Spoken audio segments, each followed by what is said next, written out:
निराकार साकार जिनकी पगनक ज्योति से आलोकित संसार, परम पुरुष पूरन आनंद घन सुख रूप, सर्वारंभ में पूजिए पावन चरणियों, सर्वारंभ में पूजिए श्री सती गुरु चरणियों।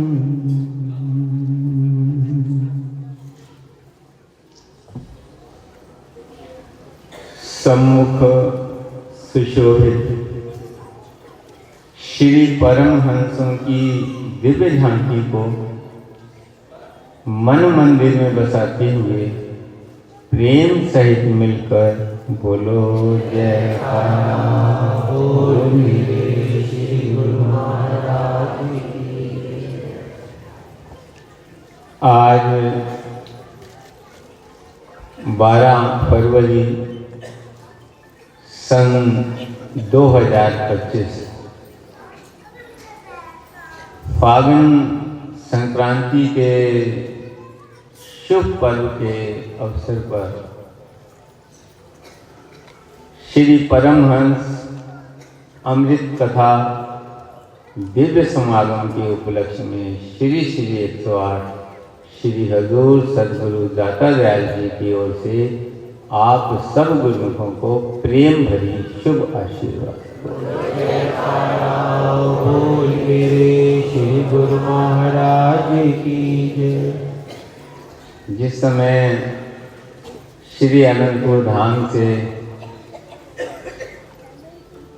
श्री आदर्श धाम की ओर आ रहे थे, उस समय श्री चरणों में विनय की कि सब गुरुमुखों के लिए श्री सद्गुरुदेव दाता दयाल जी आशीर्वाद प्रदान करें।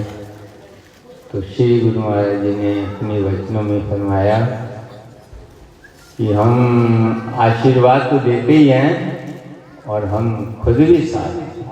जयकारा बोल मेरे श्री गुरु महाराज की। ये महापुरुषों की कृपा है कि वो सदा सदा अपने प्रेमियों पर अपना आशीर्वाद बरसाते रहते हैं, अपनी कृपा बरसाते रहते हैं और हर प्रेमी के साथ रहकर आशीर्वाद बरसाते हैं।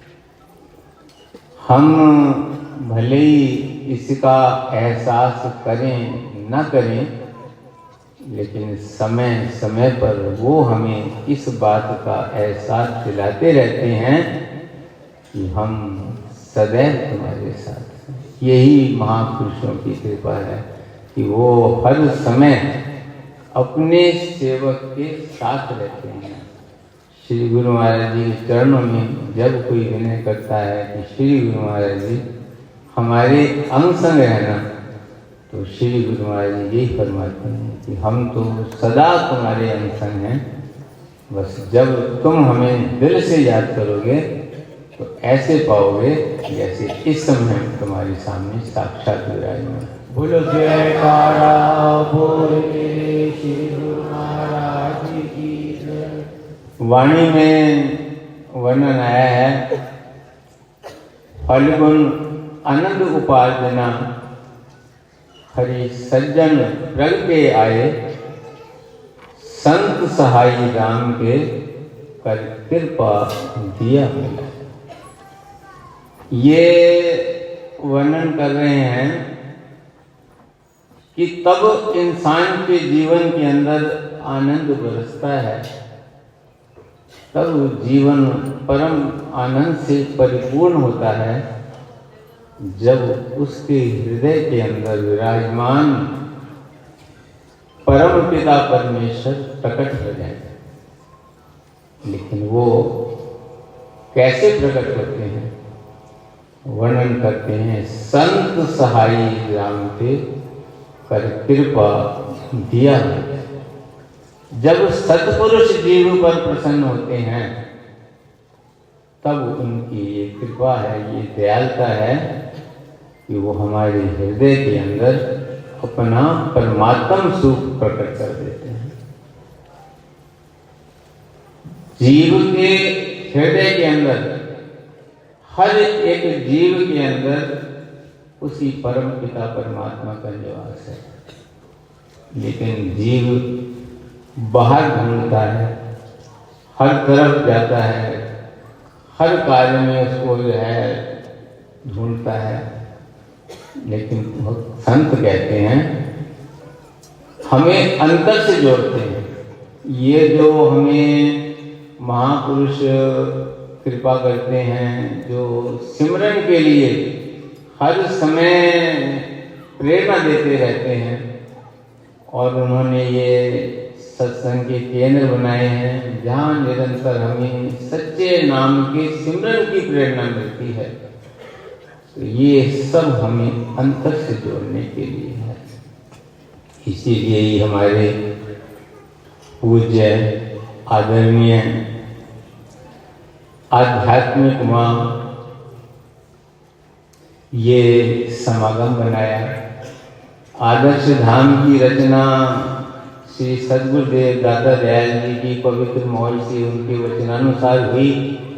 और यहाँ पर जो हर वर्ष श्री परमहंस अमृत कथा का दिव्य समागम होता है, ये उन्हीं की कृपा है, उन्हीं के मार्गदर्शन के अनुसार ये चल रहा है और चलता रहेगा।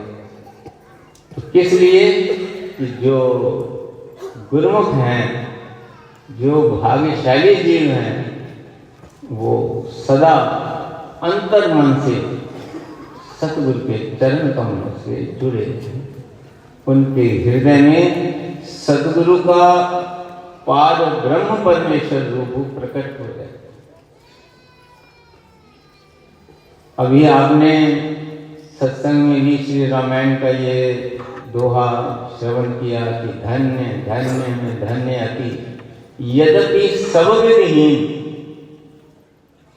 निज जन जान मोह हरि संत समागम। जब जिस जीव पर परमात्मा की कृपा उतरती है, जिसे वो अपना समझते हैं, उसे जो है सत्संग तक पहुंचा देते हैं। ये उनकी कृपा के बिना कोई नहीं होता। श्री सद्गुरुदेव महाराज जी श्री पंचम पातशाह जी ये वचन फरमाया करते थे कि जिसके मस्तक पर श्री परमहंस दयाल जी लेख लिखते हैं, वही श्री आनंदपुर दरबार में आकर के पावन दर्शन करता है और महापुरुषों के आशीर्वाद से निहाल होता है। बोलो जयकारा बोल मेरे श्री गुरु महाराज की। और जब निरंतर जीव सत्संग से जुड़कर उनके पावन वचनों का पालन करते हुए नाम का सिमरन करता है, तो सतगुरु का जो परमात्म स्वरूप है,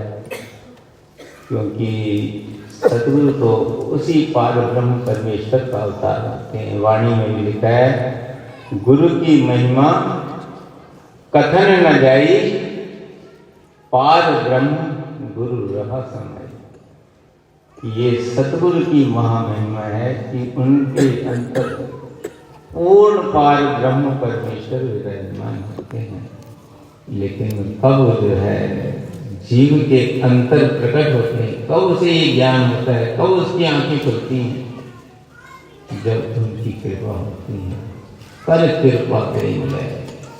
तो कृपा किससे? ये पहली कृपा तो ये है कि उन्होंने हमें अपने चरणों से लगा लिया है। दूसरी कृपा ये है कि उन्होंने सत्संग समागम दिया है। तीसरी कृपा ये है कि हमें सिमरन के द्वारा जोड़ दिया। अब जितना जितना जीव उनके पावन वचनों पर अमल करता है, तब उस पर वो कृपा उतरती है कि उसके जो अंतर के नेत्र हैं वो साफ हो जाते हैं। बिना उनकी कृपा के आंखों पर पड़ी हुई जो धूल है वो नहीं मिट सकती। श्री परमहंस दयाल जी के चरणों में कुछ प्रेमियों ने विनय की कि प्रभु, जब जब हम श्री रामायण सुनते हैं, भागवत पढ़ते हैं, श्रवण करते हैं, तो मन में बड़ी उत्कंठा होती है कि काश हमारा ऐसा सौभाग्य होता कि हम खुली आंखों से हम भी भगवान की साक्षात दर्शन करते, उनकी लीलाओं का अवलोकन करते।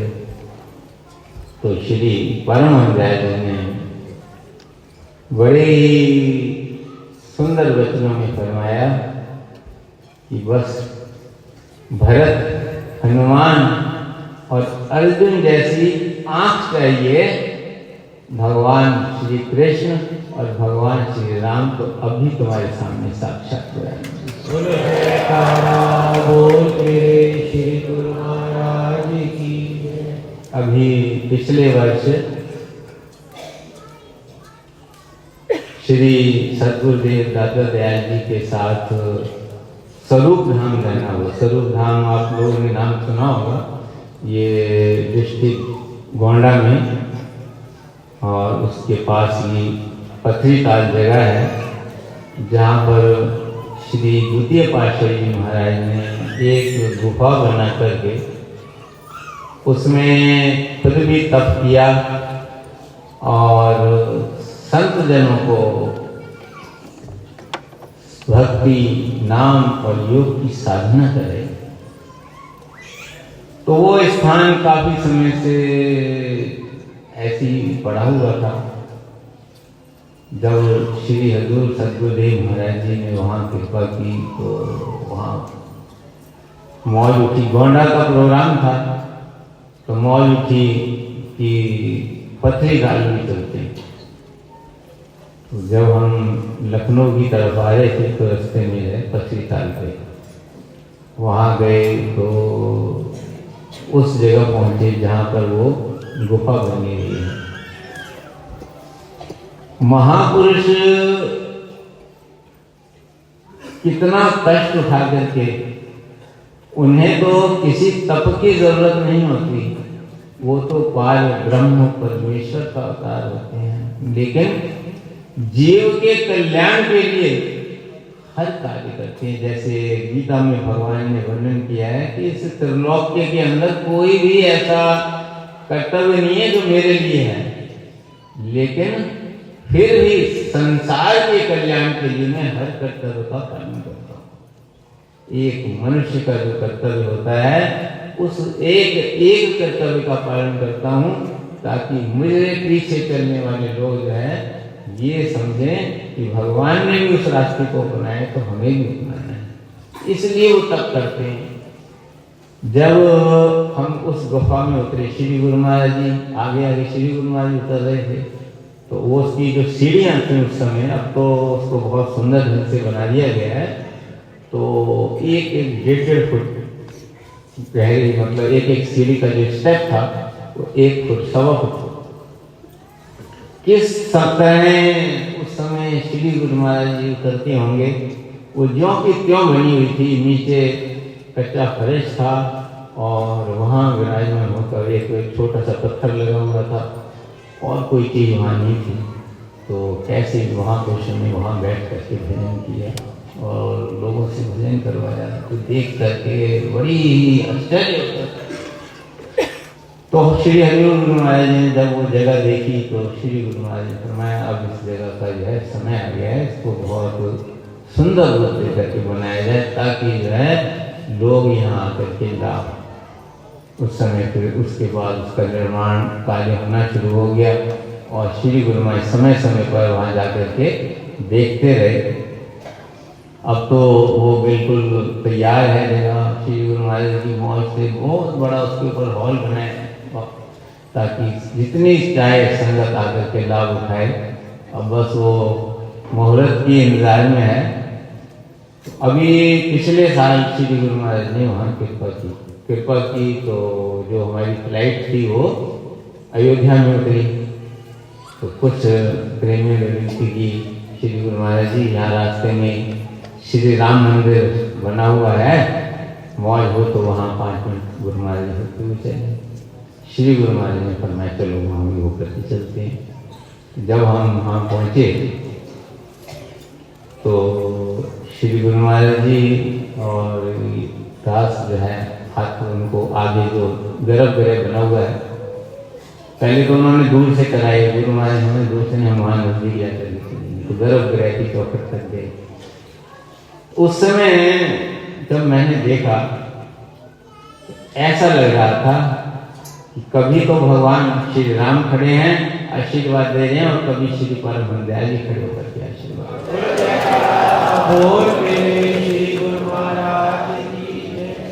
और उसके बाद श्री सद्गुरुदेव महाराज जी कुर्सी पे विराजमान हुए तो मुझे लगा कि कहीं मेरी आंखों को धोखा हो रहा है।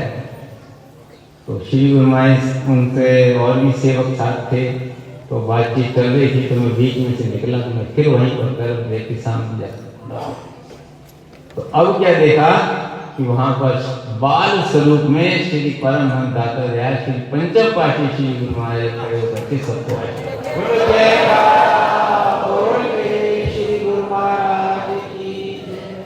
अब दर्शन तो सब करते हैं, बस जिसको जैसी आंख वो दे दें उससे वैसे दर्शन। कहते हैं ना कि गीता में वर्णन आया है कि भगवान ने अर्जुन को कहा कि चश्म जाहिर से नहीं तू देख सकता है मुझे, इसलिए देता हूं चश्मे मार्फत अर्जुन तुझे, कि तू मेरे जो असल स्वरूप है इन आंखों से मेरा भारी स्वरूप देख सकता है, लेकिन मेरे दिव्य स्वरूप को देखने के लिए दिव्य चक्षु ही चाहिए।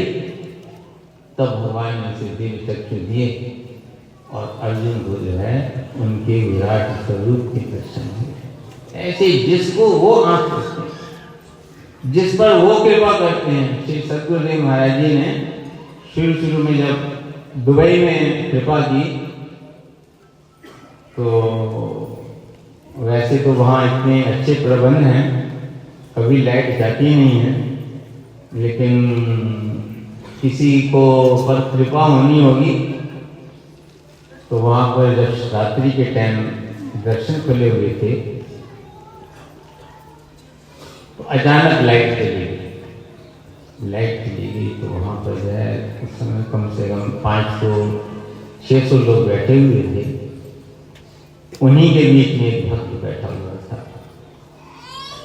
तो वो क्या देखता है कि जहाँ पर श्री गुरु महाराज जी विराजमान हैं वहाँ पर श्री गुरु नानक देव जी विराजमान।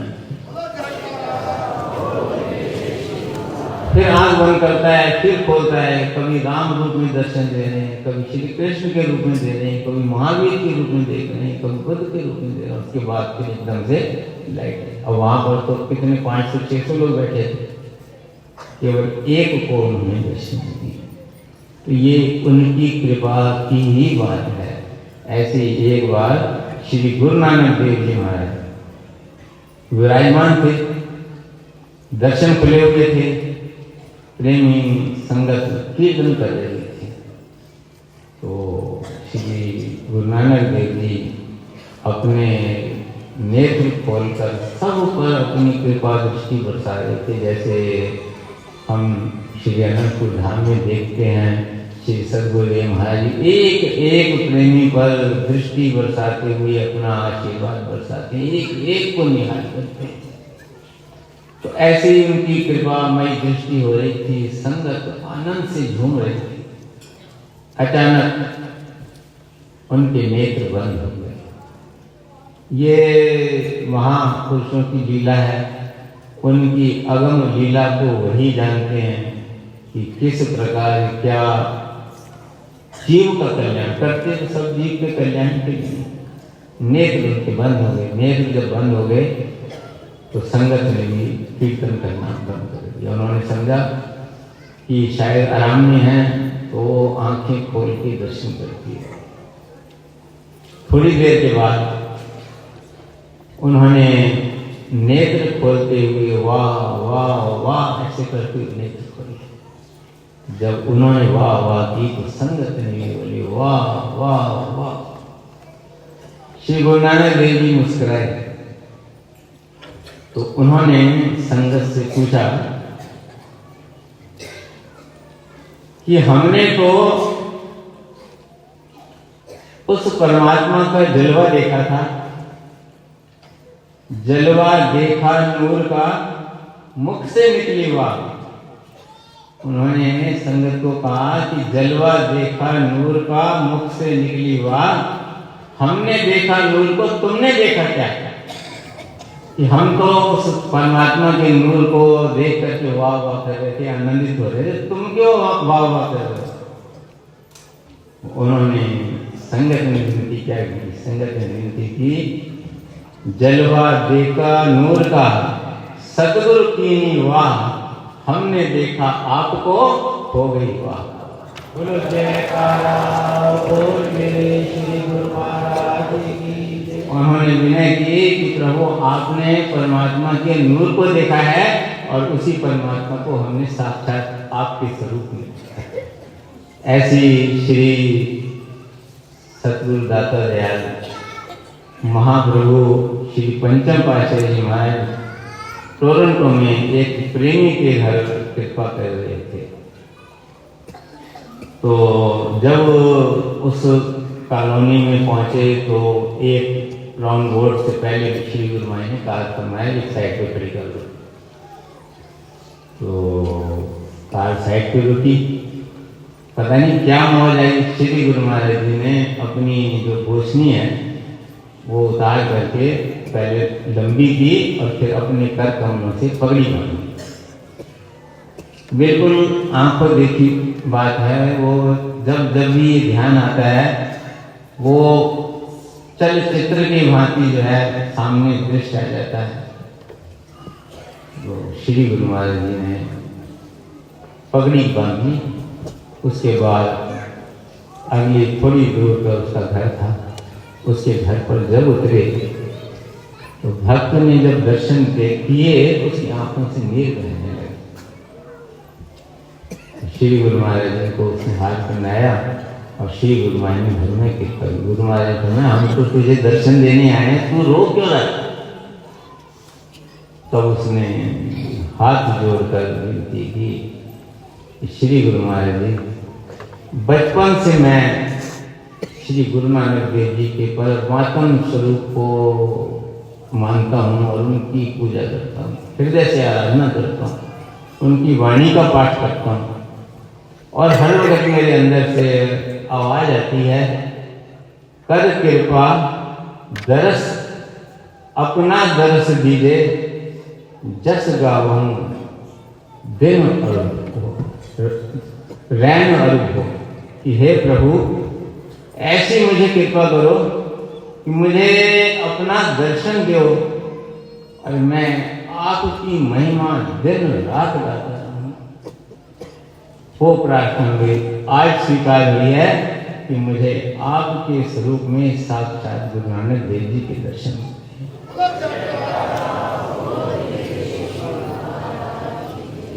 तो ये जब कृपा उनकी उतरती है जीव पर तभी उनके परमात्म स्वरूप को अपने घट में दीदार कर पाता है इंसान। लाखों लोग आते हैं दर्शन करने के लिए, जो जिस भाव से आता है उस भाव में उसे दर्शन होते हैं। वर्णन किया है ना श्री रामायण में कि जिसकी रही भावना जैसी प्रभु मूरत देखी तैसी। जिसकी जैसी भावना होती है वो उस रूप में उसके दर्शन करता है। गीता में भगवान ने कहा है, मेरे जिस मजहर पे करते हैं इंसान एतकाद, अपने उस मजहर से बदलाता हूं मैं उनकी मुराद। भगवान कहते हैं हर रूप में मैं ही समाया हूं। जिस भाव से, जितनी श्रद्धा से, भाव से, निष्ठा से मेरे जिस रूप का भी भक्त ध्यान करता है उसी रूप में प्रकट होकर के मैं उसे साक्षात दर्शन देता हूँ। तो ये जो भक्ति का मार्ग है, ये प्रेम का मार्ग है, श्रद्धा का मार्ग है, भाव का मार्ग है। जितनी जितनी श्रद्धा से, जितने जितने प्रेम से शिष्य प्रभु के चरणों का सिमरन करता है, ध्यान करता है, उसे उसी ही तरह से उसको प्राप्ति होती है। जैसे श्री परमहंस दयाल जी के वचन है कि बारिश सब जगह बराबर होती है, लेकिन जहाँ जितनी गहराई होती है उतनी ही उसे जो है उतना जल भरता है। ऐसी जितनी गहरी श्रद्धा होगी, जितना गहरा प्रेम होगा, तो ये प्रेम कैसे गहरा होता है, कैसे ये श्रद्धा बढ़ती है, कैसे सद्गुरु के चरणों में विश्वास बढ़ता है, उसी के लिए ये सत्संग समागम होते हैं।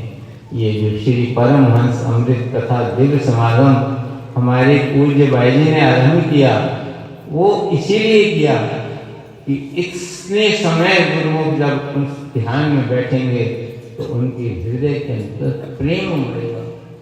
उस प्रेम से उमड़ा हुआ सेवक की जब आंख से आंसू निकलेगा ना, वो आंसू ऐसे नहीं बहता हम समझते हमारी आंखों से निकल गया, निकलता नहीं है। वो आंसुओं से निकल करके उनके गले के हार का मोती बन जाता है। ये उनकी कृपा है, ये उनकी दया है। तभी उनका मम गुण गावत पुलक शरीरा गद गद गिरा नयन भय मीरा।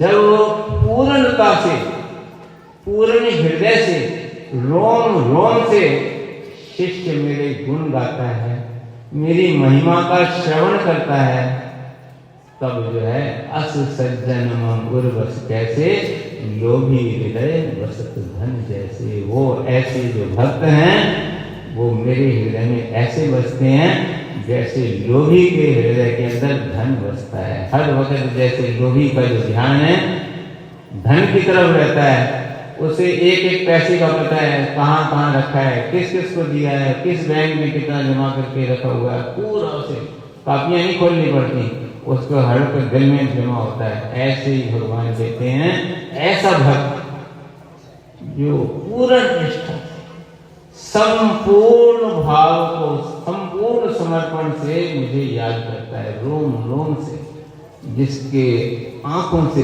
अश्रु निकल आते हैं, वो जो है मेरे हृदय में निवास करता है। और उनके अश्रुओं के मोतियों से ही मैं अपने गले में माला धारण करता हूँ।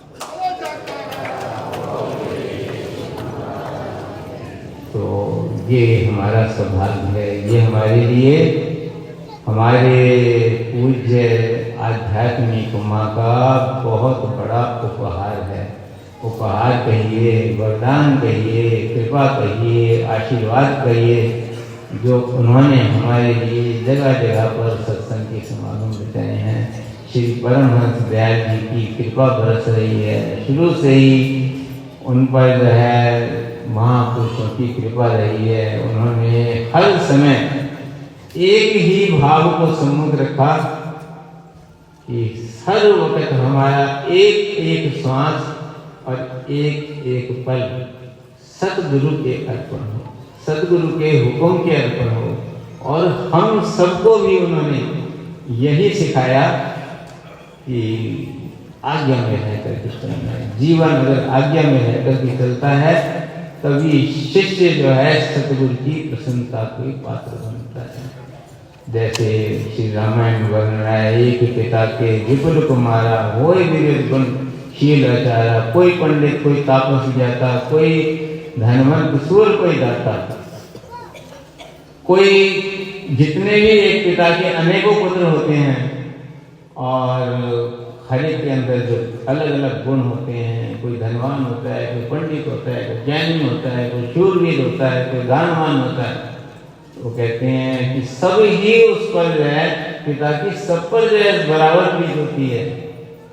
लेकिन फिर वो कहते हैं कोई पितु भगत वचन मन कर्मा सपने जान न दूसर भरमा। कि कोई एक पुत्र ऐसा होता है जो यद्यपि उसके पास कोई गुण नहीं होता, एक गुण होता है, क्या कि केवल अपने पिता की आज्ञा का पालन करना। और उसके जीवन में कोई दूसरा धर्म नहीं है। जो आज्ञा हो गई उसका पालन करना है। सो सित पितु प्राण समाना यद्यपि हो सब भांति है ना। यद्यपि वो संसार में के लोगों को अज्ञानी दिखता हो, लेकिन वो उसे जो है प्राणों से प्यारा होता है। तो वो यही हमें समझाते थे कि सतगुरु की आज्ञा में चलो, सतगुरु के वचनों में चलो। एक एक सेवक उनका जो है ऐसा ही है, उसके हृदय में यही होता है कि मैं सतगुरु की आज्ञा में का पालन करूँ। मुझे याद है एक बार श्री सतगुरुदेव दाता दयाल जी पंचम पातशाही श्री गुरु महाराज बम्बई बीटी स्टेशन से ट्रेन पढ़ते थे। तो अपनी कुछ प्रेमी थे संगत के, वो उन्होंने दूर से दर्शन किए, दूर से प्रणाम किए। तो जो बम्बई के कुछ सेवा समिति के 4-5 प्रेमी थे, तो उन्होंने कहा ये एक अद्भुत बात देखिए, लोग दर्शन दे के तुरंत दौड़े आते हैं। तो उनको भगत जी को हमने कहा, बोले नहीं हम आज्ञा के बगैर आगे नहीं आएंगे। तो मैंने कहा ये, तो मैंने भाई जी को बतलाया। तो भाई जी ने कहा यही तो जो है भक्तों की काशीपुर की संगत का जो है ये उदाहरण है कि वो हर वक्त सदगुरु की आज्ञा में है। जो सदगुरु की आज्ञा में है वो सदगुरु की प्रसन्नता में है, और जो सदगुरु की प्रसन्नता में है वो सदगुरु की छत्र छाया और उनके आशीर्वाद के तले हैं। बोलो जयकारा बोल मेरे श्री गुरु महाराज की। ऐसे ही हम सदा सतगुरु के हुक्म में रहें। हमें हर वक्त यही ध्यान होना चाहिए कि हमारा एक एक सांस, एक एक पल उनकी आज्ञा में, उनकी मौज में, उनके ध्यान में, उनके सिमरन में व्यतीत हो, ताकि उनकी कृपा, दयालुता, रहमत और आशीर्वाद सदा सदा हम पर बरसता रहे। आज के इस दिव्य समागम की सभी गुरुमुखों को लाखों लाख बधाई हो, और श्री सद्गुरुदेव महाराज की ओर से आप सब गुरुमुखों को बहुत बहुत बहुत आशीर्वाद। जय राम बोल श्री गुरु।